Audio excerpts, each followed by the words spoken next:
While diplomats search for new paths to peace, behind the scenes there are already discussions about a possible freezing of the war along the front line.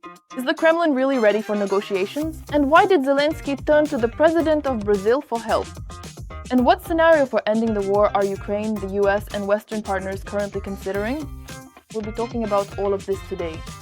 While some Ukrainians are using the official Reserve Plus app, others have decided to profit from the desire of certain citizens to circumvent the law. But it seems this business didn't last long.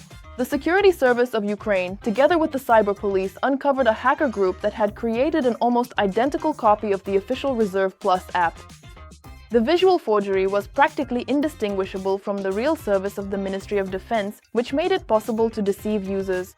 According to the investigation, access to the fake app cost 1,200 hryvnias per month. In exchange, clients were promised the ability to independently change their military registration data and even arrange a deferment from mobilization for themselves. After that, users would show the forged electronic documents during inspections by territorial recruitment centers staff and law enforcement officers. According to law enforcement, more than 4,000 people managed to register in the fake service. However, such documents, of course, had no legal force, and their use could have resulted in serious legal consequences for the users. The ending of this story turned out to be entirely predictable. Specialists from the Security Service of Ukraine and the National Police conducted simultaneous searches in Kyiv, Rivne and Cherkasy at the residences of the scheme's participants. Now, instead of selling magical deferments, the organizers will have to answer to the law.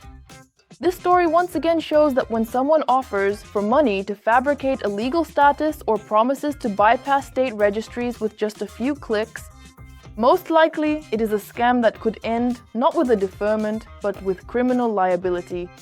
Moreover, how do you know where your data will end up and who might want to use it and for what purposes? And before we continue with the news review, subscribe to our channel, give us a like, and click the bell icon. This is Nina Kachkadze with you, and we are in the news spotlight.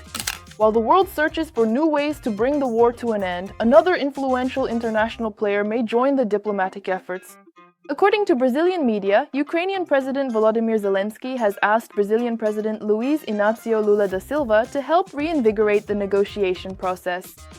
According to journalists, the idea is for the Brazilian leader to use his contacts and hold separate talks with Vladimir Putin and Chinese leader Xi Jinping.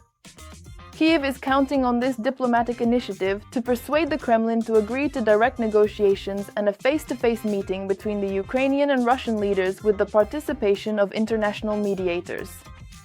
However, Brazilian sources themselves note that the country's government perceives this request as evidence that traditional channels of communication with Moscow are essentially not working. Moreover, this is not the first such attempt. Last year, Ukraine had already approached Brazil with a similar request. At that time, the message was conveyed to the Russian side, but it did not yield any practical results. Against this backdrop, various diplomatic scenarios for ending the war are being discussed more actively. Western media are writing about the possibility of negotiations for a ceasefire, and sociological surveys indicate that a significant portion of Ukrainians are ready to support a cessation of hostilities, provided that reliable international security guarantees are obtained. Will the president of Brazil be able to become yet another mediator in this process? For now, the question remains open, but it is clear that diplomatic activity around Ukraine has only been intensifying lately. Although the key decision, as before, depends on the Kremlin's willingness to move from statements to real action.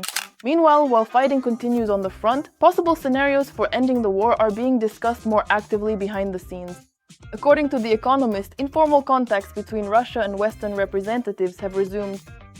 Among the options currently being discussed are ideas for a phased freeze of hostilities along the current front line.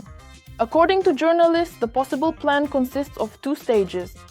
Initially, it is proposed to strictly limit hostilities within a strip of approximately 50 to 70 kilometers on both sides of the front. If this stage proves successful, the parties could move on to negotiations for a broader ceasefire agreement. At the same time, according to the publication, daily consultations are ongoing between Ukraine and the team of US President Donald Trump. However, this does not mean at all that Moscow is ready to quickly agree to such a compromise. According to one high-ranking Ukrainian official, Russia is unlikely to make any serious concessions before October. Moreover, the more likely scenario is considered to be dragging out the negotiations at least until next spring. According to this assessment, the Kremlin's calculation remains unchanged. to use the winter period for massive strikes on Ukraine's energy infrastructure and to try to increase pressure on Kyiv. Another serious obstacle remains Russia's own demands. As The Economist notes, Moscow continues to insist on its own vision of a future peace agreement and shows no willingness to abandon its key political demands. So at the moment, this is not just one of the possible scenarios being actively discussed at the diplomatic level. Whether these discussions will turn into real agreements will depend not only on negotiations but also on developments on the battlefield and the political will of all parties involved. Thank you for watching this video. Subscribe to the channel, give this episode a like, and click the bell so you don't miss new releases.